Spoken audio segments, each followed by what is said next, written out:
Athletics at a place like Michigan, it builds community, it builds spirit, it connects you to something bigger.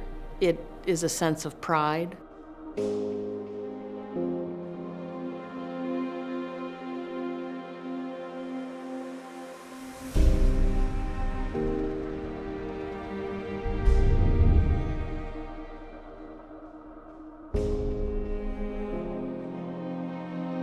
The connection that coaches have with those student athletes is a bond that exists over, we say 4 or 5 years, but even predates that with recruiting. We often say that athletics is just another form of a classroom experience here, that our coaches are actually teaching every day and really guiding and leading and building a student to a philosophy of greatness.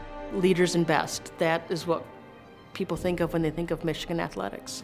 And so somebody like Carol Hutchins has built this incredible softball program. She's the winningest coach at Michigan. Carol came to Michigan as a part-time coach, part-time employee. Don Canham asked if she could type and do some secretarial work when she got her first job here as an assistant coach. She came in the early years of varsity women's sports at Michigan. They just were about to join the NCAA and the Big Ten. And she really built a program that had some success, but really took it to a whole nother level. She's by now the winningest coach in Michigan history and the winningest coach in women's college softball. She'll tell you time and time again, this isn't about her, this isn't about her, this is about Michigan.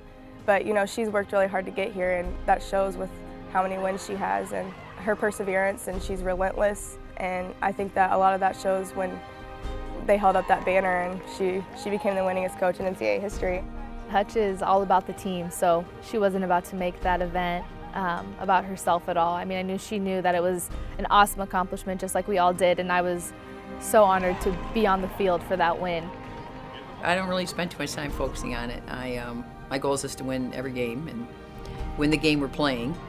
And really, the biggest impact I have are my student athletes who are part of my life forever, and my alumni who love their experience and are so connected to this program and believe in Michigan and the opportunity they've had here. And to me, that's the biggest success we can know. I want to tell you, that's an impressive group. And that's a coach that, players might have been afraid of Bo. I got a feeling that they might be even a little more afraid of her. They don't screw around.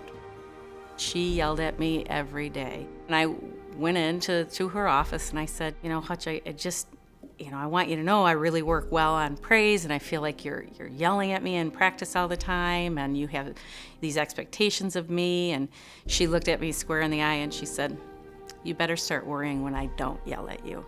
She just cares about her players as more than softball players, and that's one of the biggest lessons she's taught me, is that who I am on the softball field is not who I am off the softball field. She's been a great mentor for me, and I really look to her, when it comes to talking about school, life, softball, anything like that.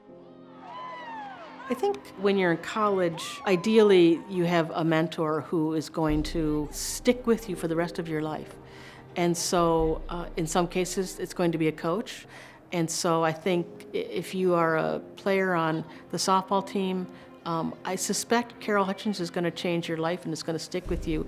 The lessons, not how to snag that grounder or to throw that pitch, but how to be an adult in today's world, how to conduct yourself, how to be a team player. It's the same thing with the players for Jim Harbaugh or Red Burnstein, any of our coaches. That's what they do. That they're teachers first and foremost, teachers of their sport, but also teachers of character. We're teaching our students how to excel in the most competitive arenas, athletics, and how to do it always being a student first and making sure that we keep the integrity of the university at the forefront. What you can do as a mentor is you can help that individual to grow. You can help that individual to go on and be a productive citizen.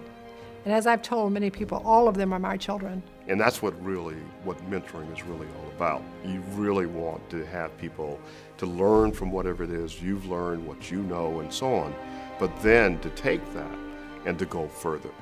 And I think that runs through everything. I simply wouldn't be here today doing what I do without 3 mentors, actually. I had a teacher named Bert Hornback, who was a Dickens specialist, who gave me the courage that, sure, you can study English and still be a doctor. Well, then Bert introduced me to a physiologist named Arthur Vander, who was a kidney specialist. And I became fascinated with the kidney, and I did research with him. And Art introduced me to a man named Horace Davenport, who was the chair of physiology. Well, Horace was writing a history of the University of Michigan's medical school at the time, and I became his research assistant. Well, now I direct the Center for the History of Medicine at the University of Michigan. And I like to think of myself as a pretty good historian. That all happened because of those 3 men. There are 2 things, and that totally changed my life and changed my career aspirations. And one is Robert Hayden saying to me, "Did you ever think about being a writer?" And the answer was no, but I started thinking about it pretty much from that time on. And then my senior year, my all-time favorite professor, the head of the English department, chair of the English department, Russell Fraser, one of the top Shakespearean scholars in the world, just throwaway line, said if Shakespeare were alive today, he'd be a screenwriter. And thinking, wow. I think if you go back again to Tappan and this whole notion of development, this has been what the model is about, that people can develop, that indeed if they're given the kind of freedom and guidance and so on, that they will develop and do unique kinds of things. And that's something that Hutch says is she wants us to leave here Michigan women. It means being fearless, I think, in whatever you want to do, whatever direction you're going, do it without questioning it. And take people under your wing if they need that. You know, don't be afraid to lead people where you're going to if you know it's in the right direction. Well, I think that's my reward.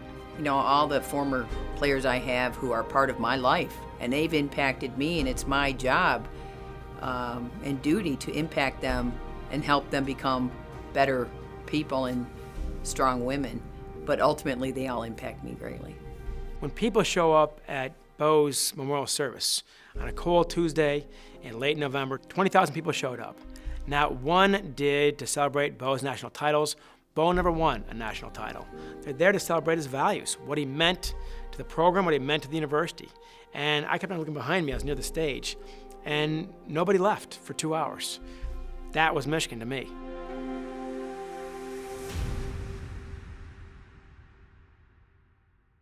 Made possible by the Stanley and Judith Frankel Family Foundation.